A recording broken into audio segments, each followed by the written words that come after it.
আসসালামু আলাইকুম। জামাত এনসিপি জোট বুঝার আগেই ডক্টর ইউনূস অকল্পনীয় ঘটনা ঘটিয়ে দিয়েছে।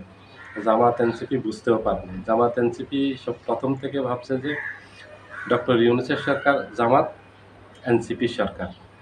জামাতও এটা ভাবত, এনসিপিও এটা ভাবত।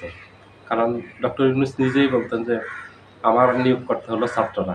ছাত্ররা মানেই এনসিপি, নাহিদ ইসলাম, সার্জিস আলম, আসিফ মাহমুদ, সজীব ভুঁইয়া, মাহফুজ আলম এরাই ওনাকে নিয়োগ দিয়েছেন। এটা উনি বারবার বলছেন এবং এটা নিয়ে অনেক বিতর্ক হয়েছে আমাদের দেশে।